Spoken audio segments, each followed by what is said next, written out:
and I was stitched across the body armor, 2 rounds in the left elbow. I took rounds off my gun, um, rounds off my helmet, had my left night vision tube shot off. Um, Holy Yo, shit. Turned to try and move back to the tire at this point, and I guess that's when I caught the round from behind that hit me in the face. I said, hey, yo, man, this your boy Tulu, man, back with another video, man. How y'all doing today? How y'all doing? Hey, what? Hey, that's what's up, man. Keep grinding, keep growing, keep doing your thing. But if everything ain't going so right now for you, hey, just wait. 5, 10, 15 minutes, tomorrow, maybe next week. You could definitely be in a better situation. So, hey, chin up, keep trucking, man. Hey, we back with our second reaction video. Well, I did do another reaction video, man, but like my mic thing is terrible. I kind of did some tweaking with it. I can't wait till I get a lot of my other stuff in and get our real setup going, man, and grow with it. But today, man, today's reaction video, man, we're gonna be getting into one of my favorites channels to watch, which is the Sean Ryan show. Man, like I love all about all his videos, man. Like the content that he has over there is awesome. He mainly does like kind of like one-on-one interviews, sit downs, story times with other military veterans and stuff. Now, hey, these aren't some of your normal veterans. Most of these guys are SEALs. There's some story from SEAL Team Six. You know, the capture of like Osama bin Laden and some other things like that. Man, I'm telling y'all, go tap in to his channel. It will be in the description. um, Man, like he definitely has a lot of dope content, and it especially hit home with me. You know what I'm saying? Being a veteran, you know what I'm saying? Like just listening to some of these stories. It's not just about like a lot of the story. Well, most of the stories are, but a lot of the stories are about like day to day life after being out of the military, even before. You know what I'm saying? Just dealing with life in general. So man, like you can get a lot out of the content that he drops, man. But today, man, we're gonna be getting into the Jason Redman story.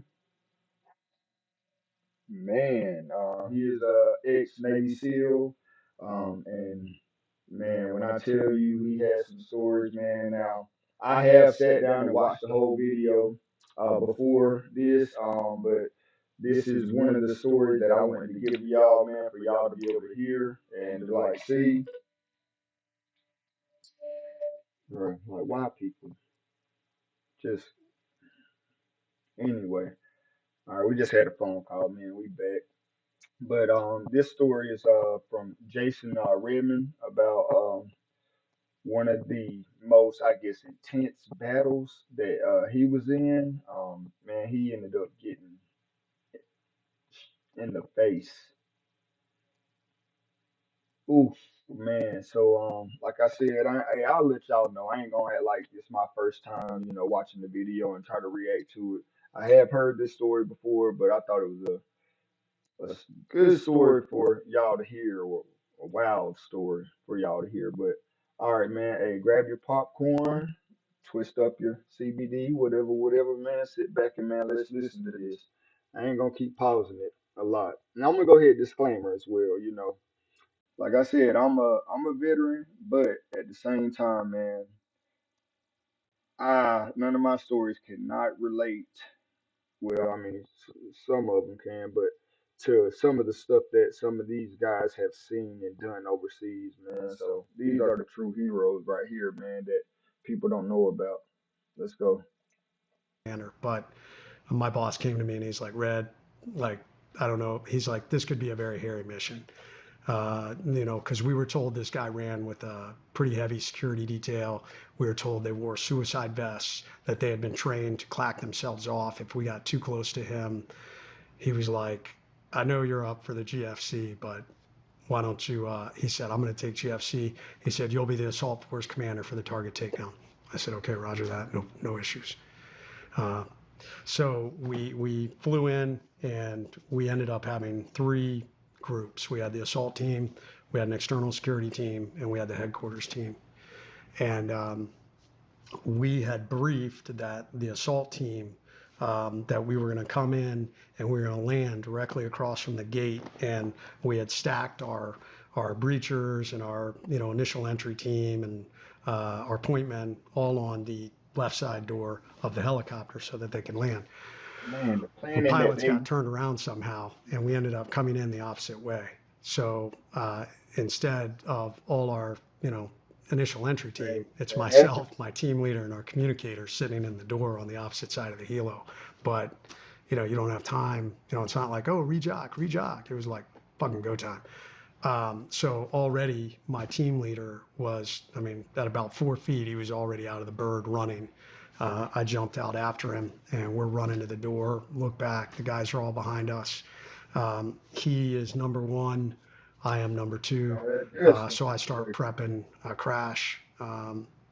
Flash crash grenade is a grenade designed to stun, create a bright light and a loud bang to stun people inside of a room. So I had the crash in my hand. He gets up, tests the door, door's open.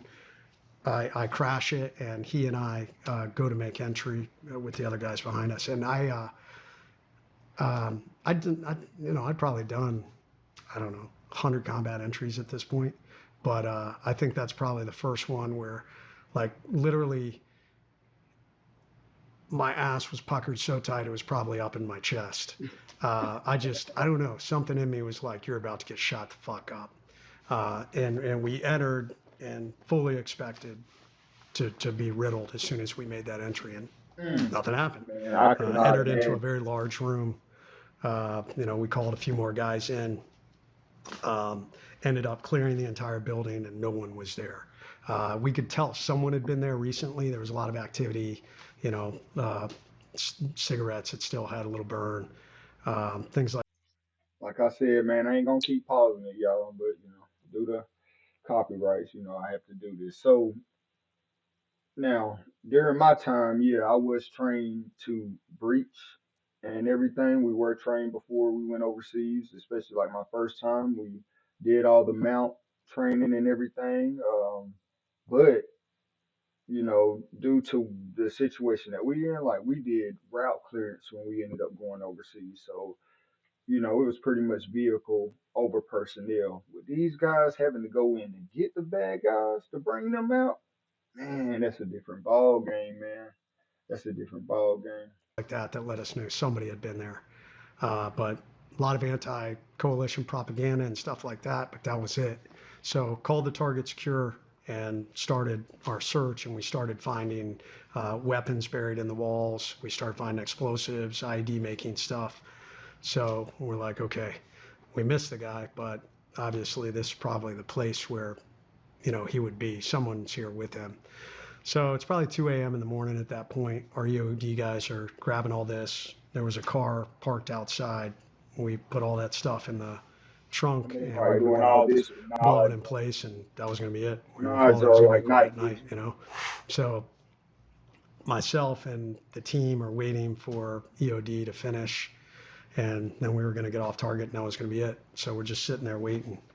And my boss comes up to me and says, "Hey, man, um, snipers are watching, and we just watched five guys run out of a house about 150 yards away and run out of the house and run across the They street seen into them some coming. vegetation. They had to see them coming. So I want you to take your team and go up there. Let's wrap these guys up and find out who they are." Because that's unusual. If you just flew in on helicopters and took down a target, uh, people aren't moving at night like that, Yeah. especially if they're running and hiding. Mm. And we had seen that before. We had seen that on other targets.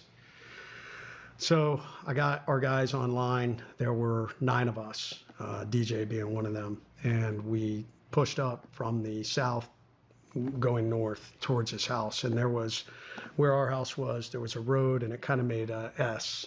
The target house was kind of here at the first bend, and underneath that curve was kind of this large vegetated field, and on the north side was nothing but thousands of yards of desert. So Yeah. we're pushing through the vegetation. That was crazy to see. For me, when my first time going overseas, man, um, like it's like you can just see on forever. You can just see on forever. There will be like a little spot or something of like something here, like vegetation, or maybe just a messed up tree or something like that. But it's like you could just see for just miles. We pushed. We had a gunship um, overhead. As a matter of fact, things had gotten so hairy. We had been getting into so many engagements and had so many close calls. The gunship became a go no go criteria for us at the end of that deployment. Like if we didn't have a gunship. Gunship meaning as in like a helicopter or whatever plane that is in the sky that's available to give you air support. He don't mean like the naval ships like well, I mean they're available as well, but I mean like he's talking about an aircraft. We weren't going. So we had the gunship overhead, and I was talking to them. Hey, what do you see? We just see some guys that are laying there. So any movement, any guns? No, we're not seeing anything. Okay, Roger that. So we pushed into this vegetation, and dude, it was so fucking thick, um, loud, crackly. It was almost, it reminded me of like a bamboo grove. But it was so dense, like your night vision didn't work at all. You couldn't see shit. You just had this green blob. And we're trying to crack through this Those stuff. things are So hard to see. my spidey sense is like going bonkers. And this is, They I are tell a lot of useless. people now, and I try and tell young leaders, man, listen to your sixth sense. Um, I wrongly chalked it up as fear. I was like, it's just fear. This Sahari situation, this just fear.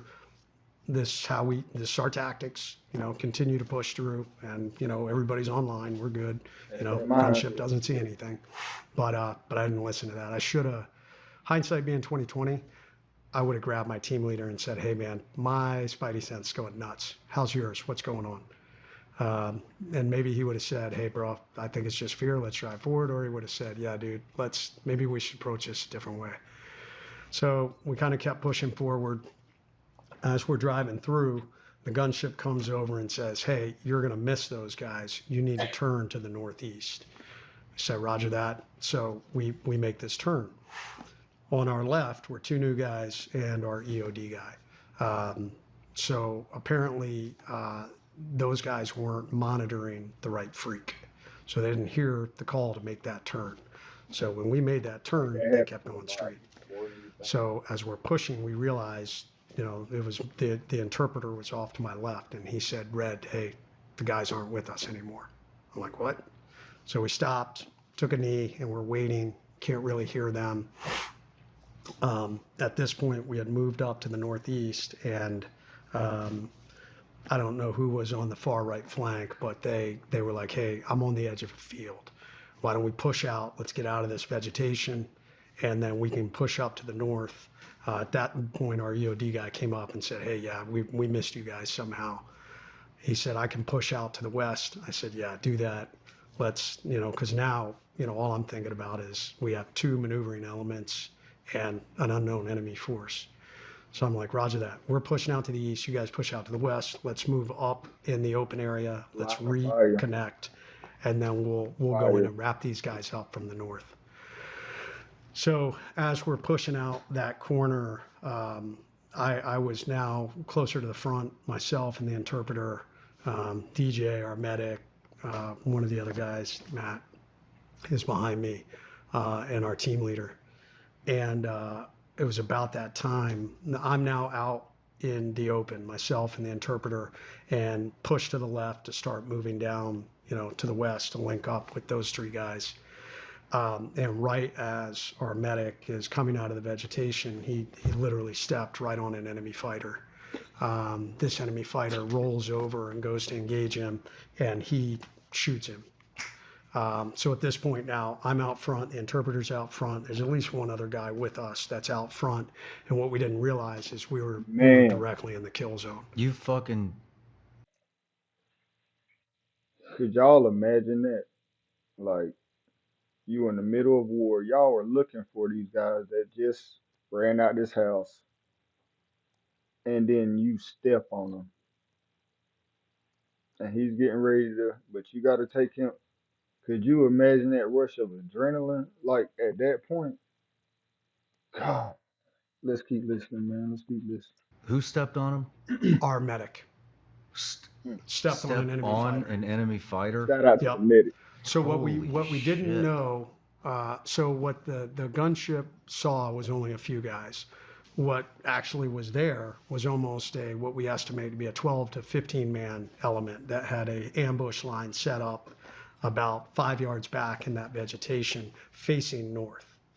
Um, so um, what we think probably happened was the leader had been in the building we took down earlier and then moved up to this house, 100 yards away to the north to sleep for the night. And probably had his security detail set up so that if vehicles came in, because our vehicles would have to pull right in front of that vegetation, or if helicopters landed in that open field, either way, they would have been in perfect position to engage us. We ended up coming up from the south. Um, Very disciplined force because man, we were cracking all kinds of brush behind Listen, like I said, I ain't gonna keep pausing it, but people be thinking that those people are slow, like they are just. We train most of these people, and they train the rest, and so on and so forth. They learn and adapt just like we did. Like, them, and they didn't engage us from the south. They waited until we were in the kill zone. So um, yeah, Luke engaged that guy, and that started that gunfight. The whole world erupted at that point. Luke was the first one shot, took a round right below the knee. He had a compound fracture. Bone came out and anchored him right into the ground. He's screaming, pinned down. Um, that's when Maddie ran forward, grabbed him. The only thing behind us was this large John Deere tractor tire in that tree that I guess DJ got behind. I was out front. I'm laying down fire, and I'll be honest. Um, what happened next was I started yelling out ceasefire, ceasefire, because I knew the angle we were at. Like we were in this corner, and other those other guys were off uh, to the west. So I'm thinking, dude, we are fucking totally gonna shoot each other. So, so I was initially yelling ceasefire, which I quickly realized, okay, we're in the middle of a gunfight, like we can't ceasefire. So then I started yelling, make sure you know who you're shooting at. But yeah, at this point, we're getting all shot up. Matty had been stitched up the leg and in the arm. He still managed to get Luke back behind that that's tire. a hero right there. Um, I guess by yelling and shooting, I attracted a lot of attention because at this point I had both machine guns turned on me, and I was stitched across the body armor, 2 rounds in the left elbow. I took rounds off my gun. Um, Rounds off my helmet, had my left night vision tube shot off, um, Holy Yo, shit. turned to try and move back to the tire at this point, and I guess that's when I caught the round from behind that hit me in the face. So it caught me right in front of the ear, traveled through my face, oh my took off most of my nose, God, um, vaporized my it's amazing that he is sitting right there and able to tell that story and to be able to walk through life, look like he's okay, but to walk through life with just that everyday reminder, like, man, real heroes, man, real heroes. orbital floor, broke all the bones above my eye, shattered the head of my jaw, broke the head of my God, jaw, and shattered my jaw down to my chin, and knocked me out. And Jay and those guys saw that. They saw me fall, so they thought I was dead. Um, so I'm unconscious at this point, not aware of that. Uh, and this gunfight's now raging. Like they're behind the tire in the tree, and they're just, you know, raging gunfight about, I don't know, 15, 20 yards, 15 yards. I mean, it's pretty close. Apart? Apart. Yeah, from where the tire and the tree was to this vegetation where these guys are, but we can't see them. All you can see is muzzle flashes. So I come to at whatever point. The gunfight we know lasted 30 to 40 minutes, 35 to 40 minutes.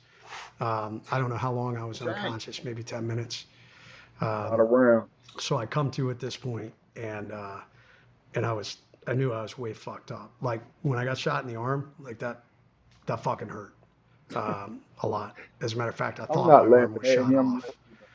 off. After I'd been shot in the face, when I came to, I really wasn't feeling any pain. I just was fucked up. I was trying to like, okay, where am I? What's happening? And then kind of the world started to open back up, and like I could hear the gunfire. I also started to notice rounds traveling over me. The tracer fire literally traveling over me. I was at this point I was laying flat on my back, and I'm like, okay, holy shit! Like you're still in this gunfight, and that's tracer fire. Like, do not sit up. At one point, and I don't know why, I took my helmet off. I'm laying there and I unclipped my helmet and took my helmet off, and that's when, at some point, I heard it.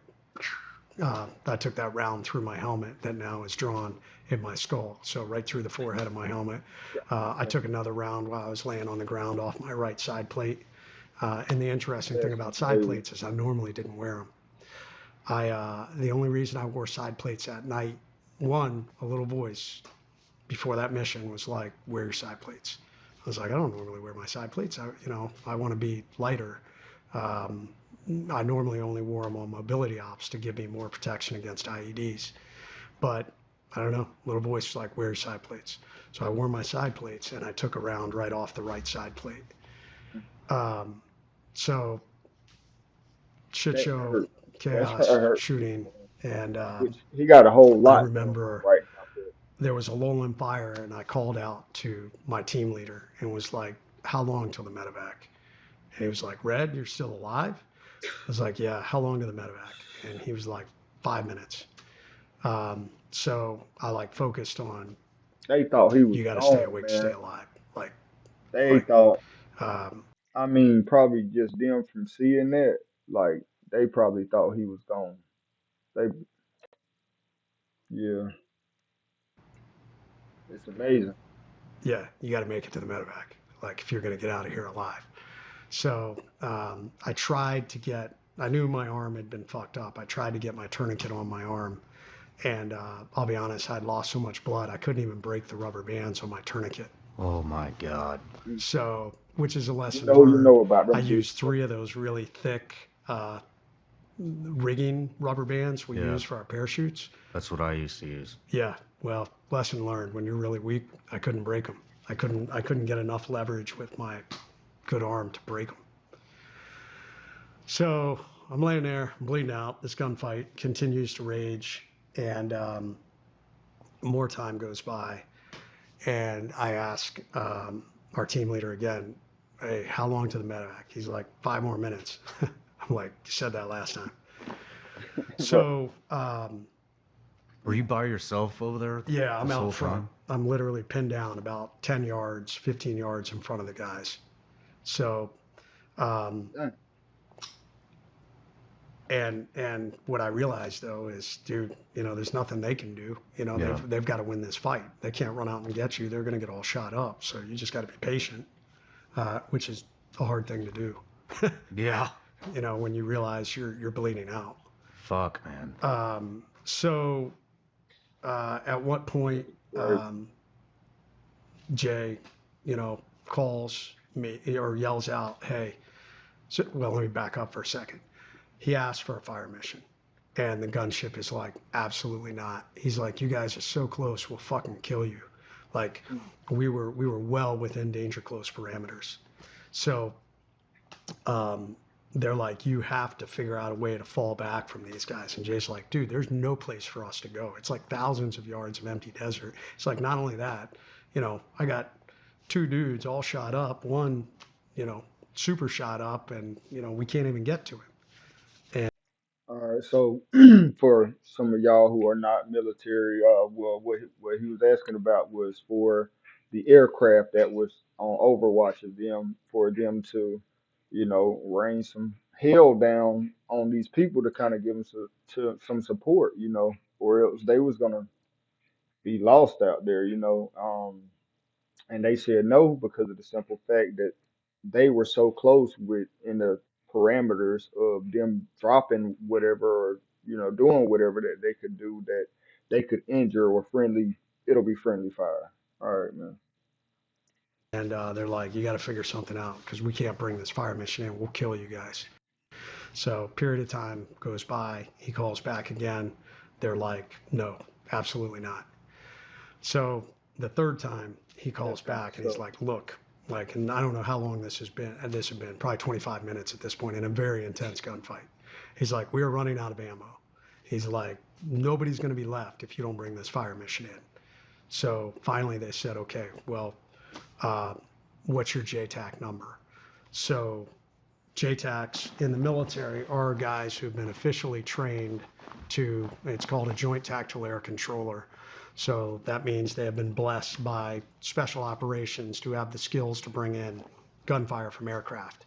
And they have to know all the different parameters and all these things so that we don't mistakenly kill friendly forces, which we have done with fire missions from the sky.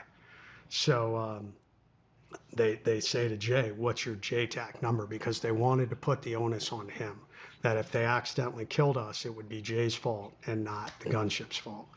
And You I mean, will I go to respect jail. that. I don't know. You Sometimes, will go to anyways, jail. People get that misconstrued that, hey, just because you do something to somebody over there, if you can't justify it, can't be justified, you will go to jail. You will go to jail. We're gonna hear about some other stories, man. That yeah, people went to jail. Soldiers go to jail. um, so he gave it to him, and I remember him yelling out to me, "Hey, incoming!" And I remember laying there, and you can hear the gun go off, and there's a delay. There's a period of time before the rounds hit the ground. I mean, decent amount. And I remember waiting and waiting, and all of a sudden, boom! It was 40 Mike, and it literally Ooh, hit the ground directly in front of me, and well, in front of me enough that it blew up, and I felt the concussive blast and the dust and debris. And I'll be like, immediately, get the them, machine gun in mother, front of me went cold, and I heard the guy get yelling their ass. out, "Ah, Drop Allah on. Akbar!" And I was like, Roger that, stand by, bro, because here he Yes, comes. And sure sir. enough, they called in the next couple of fire missions. So in between those fire missions, Jay ran forward and got me and dragged me back to the tire. Um, so they were still engaging and fighting. So some of the things I don't remember to this day, I found this out years later. We were all hanging out one night, and our medic was like, "Hey man, do you remember when you yelled at me for throwing that grenade?" I was like, "What? No." And he's like, yeah, like we were back, you were by the tire, you were totally fucking unconscious. And I said, hey, I'm gonna throw a grenade. And dude, you sat straight up and were like, put that fucking grenade away before you kill us all. And the reason But, being is because we were, I, I guess it's a training lesson from SEAL Team 4 back in the day. You don't throw grenades into vegetation because it'll bounce off vegetation and come back at you. Um, so, um, I don't know. But he was like, yeah, man, like, dude, I didn't. He was like, dude, you like bark thunder, and then you laid back down and went back unconscious. So I don't know. I Damn, don't dude. remember that story at all. that's I mean, I don't crazy. remember anything about that. But I can, man. finally called in additional fire missions, got the took the enemy out, and they called in the medevac, and the medevac landed about 75 yards from us. And my team leader started to drag me. And it was at that point I suddenly felt all the pain. I was like, holy shit, this hurts. So I stopped him and I said, no, hey, stop. Let me get up. And I still believe my arm had been shot off, and I had taken my helmet off. So I was like, Jay, grab my arm and grab my helmet, and I'm Grab my going to the arm. helicopter. All right, y'all. So this is now I don't. This was attached to this video as well. It didn't show his name. But I think this is DJ. This is the guy who was with Jason Redman that night on that mission. All right, man. Let's hear his accounts of the story. So the firefight you were referencing was the one with Jay Redman and those guys. That was September 10th, so almost on the anniversary. And everything that could have gone wrong went wrong, but in a positive way. Um, Zero loom. There wasn't an ounce of moonlight out, nothing. And for the guys that don't run around with night vision, those things aren't perfect. They're not, man. If you don't have any ambient light out there, like, they don't work very well. They just don't.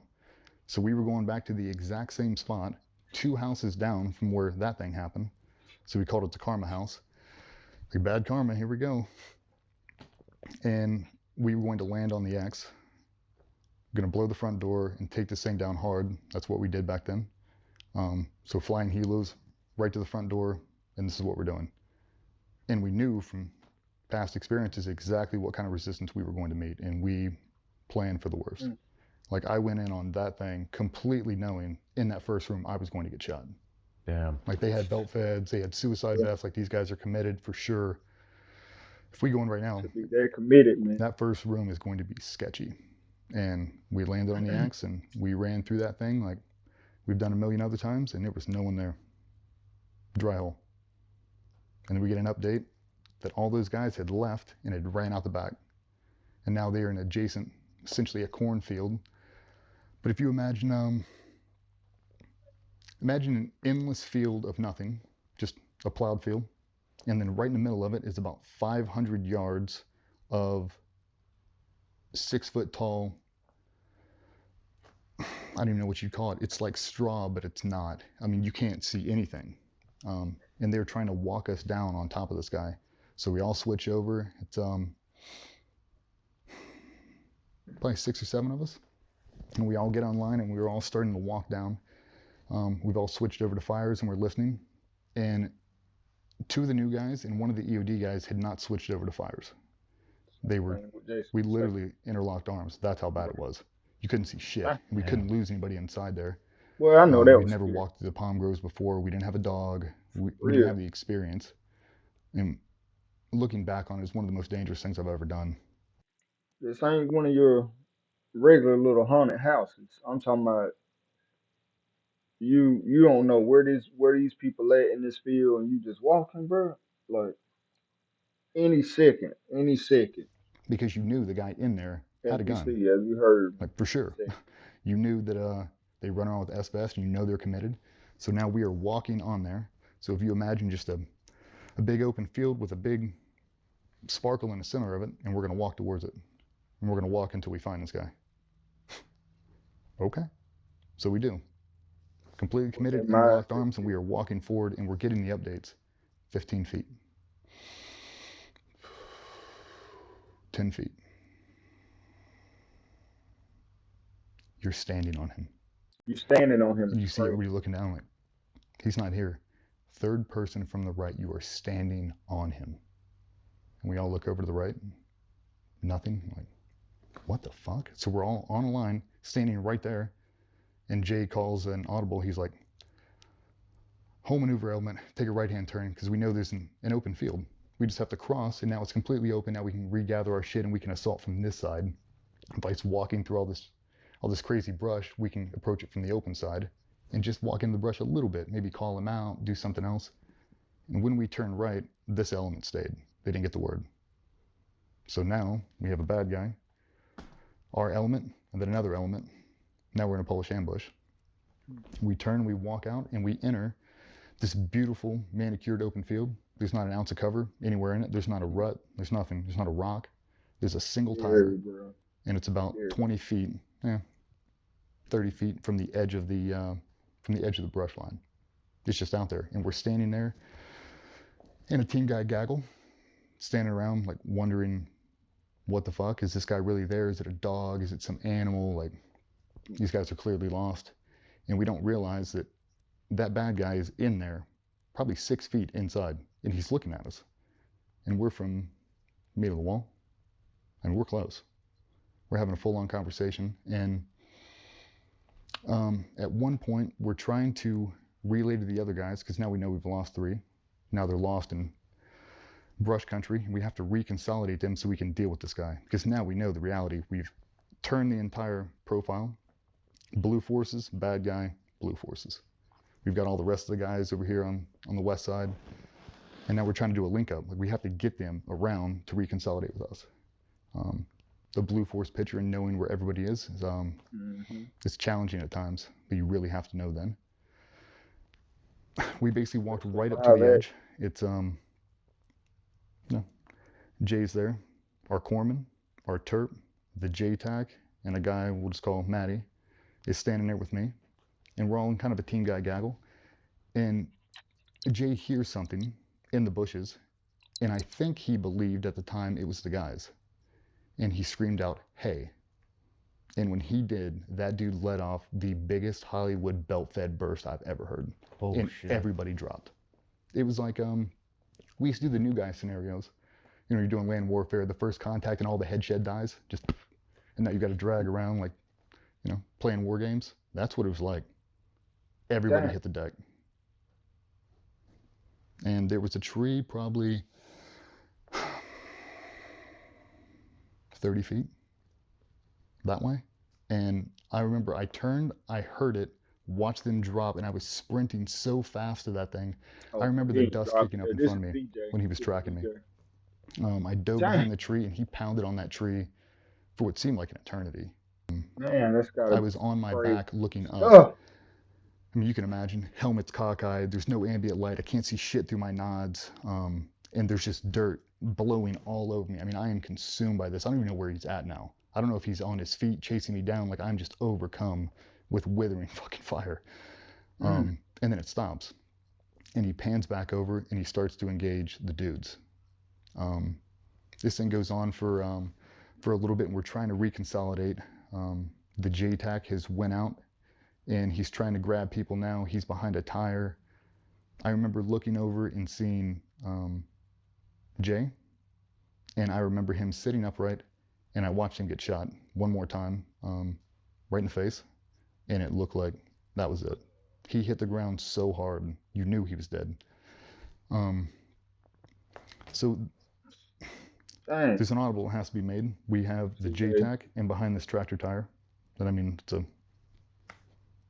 it's a tractor tire. It's not big. It's about that high off the ground. Serves no purpose. And he's behind it, and I'm directly adjacent from him looking at him. Like, I have an out this way. We can't because we have all these dudes that are shot up. And I remember it was like the scene from Black Hawk Down. Come to me. Fuck you. Come to me. Ready? Yep.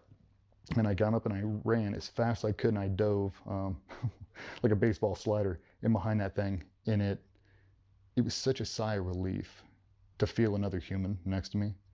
I was so thankful that he was there. And now we have to figure out how to get out there and bring those. That's crazy situation, man. Once again, man, you got some of your friends, your battle buddies, man, down. You got these people relentless, busting off machine guns fire, just and all this going on, and man, it takes certain kind of people to do this type of stuff, man. Like I said, hey, I'm glad. Shout out to Sean Ryan for giving up some of these stories, man. For real, people for back real. here. And this whole thing's happening very, very fast. So Jay's been shot multiple times. He's discombobulated. He's talking, and this guy's still trying to shoot him, but he can't see shit because it's black. So if you're quiet, he can't hear you. The bravest thing I have ever seen in 17 years happened on that night. I watched Matty get up and run forward after he'd already been shot and grab our corpsman and is dragging him backwards, just like out of the movies. Corpsman pulls out his pistol and is shooting into this bush line, and Matty gets shot again. boom, spins him around and dumps him. He gets back up, grabs him, and gets shot again. Dumps him, and he gets back up and continue to drag him back until we got them all Fucking back to the hero, man. tractor tire. A We're all pulling him in fucking there. We basically hero. just dogpiled on him, just plates on plates, just trying to build up a human wall to not let these people be shot again. And he's still shooting at us the entire time. He hasn't let up. He just doesn't know where we're at now. So if we can keep everybody quiet, we've got hands over mouths, like people are screaming. We had the corpsman got shot through Man, tib fib, shattered his leg. Matty got shot through the brachial artery, hit his humerus and shattered that, and it flipped over the back of his neck. And I remember, because we talked about it later and it made sense, he looked very confused at one point, in between dragging the corpsman back, and he said he was looking for his arm. When it broke, it it's snapped in the middle not of his funny. neck, and It's he not looked funny. down and just saw this. Oh my Um, gosh, couldn't bro. see it. I mean, there's Oh no my god. moonlight. You can't see anything. You can't see under nods right there. It's just gone. You look down and there's a stump there. So he doesn't know. Shit. He's been shot in the leg. Jay's been shot in the leg and the side plates. I think he took a double stack to the elbow, so it blew out his entire arm. And then he took one to the And he face that saved somebody, basically man. removed his jaw, removed his Oh nose, no, this was and you could look bro. inside him. It was as bad as it could have been. So we get them back and we go into TCCC mode. Tourniquets on there, we're packing wounds, we're doing that, and thank God for that course. My, um, I don't know where we'd be without that. The live tissue training and all that. That was, I was so prepared for that. We were in and out of that blowout kit so fast. Hey, for real. So, They and train I you joke with on Maddie that about it. He expense was, I put the just tourniquet to on get him. He was over there. begging for me to stop. You go I was like, two more a lot of turns. them out. Finally got the blood to stop. I mean, I had my fingers inside his arm, feeling out that thing. The medics working on Jay and the corpsman, putting on tourniquets, pressure dressings, all that. And I remember having a distinct conversation with Matty. He's begging me for quick clot. He's like, quick clot, over and over and over. I remember from talking to the surgeons during the training, he's like, if you dump quick clot in there, the only way to remove it is to cut it out. And it's inside of his bicep. And I mean, to me, I have the bleeding stopped. I have it under control. And I'm not pouring quick clot in you because they're going to have to cut it out of you. Like, I'm saving you. You're not dying here. Like, you don't need that quick clot. We had a bunch of hemostatic dressings. Like, I'm packing this thing. It's fine. And he wouldn't shut the fuck up about it. So I told him, yeah, and I grabbed a thing of quick clot. And I mean, this is underneath a tractor tire where rounds are coming over. I was like, I've got it. And I pretended like I did it, and I went like that. And he's like, thank you so much. So yeah, you never got quick clot. So you know. So the next thing, we Probably have saved his tourniquets on arm. them. We are talking about what we're going to do now, and he is still engaging. And Man. the JTAC J starts prepping a fire mission, and it's close. It's the closest, at that point, is the closest fire mission to coalition forces the entire war. No shit. Yeah, How close? 40. Estimate. 10 meters, 15 meters. 10 fucking meters? I mean, close enough to where you could take a grenade and throw it. Holy shit. I mean, like, it was. Man. And they started walking him in. That's By why he this asked for time, that dude J-Tech. the other element we had maneuvered away. Nobody was firing because we didn't have a picture. We didn't know where this dude was coming from. We didn't know where our forces were, and we thought that if we were to engage this guy, we would have hit our own blue forces. So there was a big lull in the fire, and we were basically just being withered. Damn. Like we were just getting chewed up. I mean, strobes are getting shot off helmets, like it's in there, and they're everywhere but hitting human beings. So we've essentially taken the tractor and we've stacked up plates in between them on our sides, and now we're just working on people. We're laying on top of people, doing whatever we can. And Jay's prepping for a fire mission, and he's asking for 25 mic and 40 mic, and basically to start walking it in. And I remember a distinct 25 mic, conversation. They that's said what no. was on the Bradleys. They said it's too close. And he said, we're gonna fucking die anyway. Juliet Alpha, send it. Gave his initials, and they started dropping it, and you could feel it. Boom, boom, boom, boom. Boom. You could feel the vibrations start to get closer and closer and start to bounce you off the ground a little bit, and it kept coming, and then they started going tally on target. And I mean, you could hear that dude, the impacts. You'd hear him smack. You could hear him screaming, and it was very satisfying. Get his ass. Like, just let him go. His ass. Like, let him go. Like, we're not walking back up that tree line again. Let that dude die. We called in. We called in for a medevac. They landed right on the X, right there where we were. We loaded him on there, and I jumped in. The corpsman had already been shot, so we had him, Maddie, and Jay Redman. And we talk about the typical team guy shit sometimes about if this happens, just put me out of my misery. You know what I mean? Like, Yeah. if I get hit by an IED and it blows my dick off, just finish me. Like, people say that That shit. was Yeah. said a That would have lot. been one of the Right? times. If my Shit. face looks like this, put me down. And he was the most coherent, the most calm dude I have ever seen. Sitting upright, leaning forward, letting shit pour out of his face so he That's could a breathe. strong dude, man. And he That's a didn't say much, strong man. dude. I don't know if the shock hit him. I don't think he knew how bad it really was. Um, so I'm working on Maddie and the helo. We're kind of doing the whole comb thing, running down his fingers. We're finding bullet holes. We're trying to patch all this stuff up, and we get him back. Those helo pilots flew that bird so fast. I thought they were going to suck us out of the bird. Like, we had to shut the doors. I've never been in a 60 that flew that fast, ever. Hey everybody, I'm Sean Ryan. Click here to subscribe to the All right, man. Like I said, man, this is my dude, the Sean Ryan Show. Man, y'all make sure y'all tap in with him, man. If y'all enjoy watching the video, make sure you go back and watch this full video in its entirety. I mean, it's a lot more things that happened to this guy, like, during his time in service. But man, y'all, I'm gonna definitely put it in the link in this description. All right, man. Until next time, we definitely gonna be doing some more of these. We're gonna be switching it up, doing all kind of reactions, man, and reviews and everything. I'm like I said, I am gonna be giving y'all some story times about my life in the military and outside of the military as well. Your boy also has another YouTube channel, man. It's a car YouTube channel. If y'all interested in old school cars and everything, y'all check that out too. That's Tulu TV. Um, until next time, man. I appreciate y'all for checking the video out with me, man. Salute, salute, salute. We're gonna get grind. We keep grinding. We're gonna get better, man. Let's go.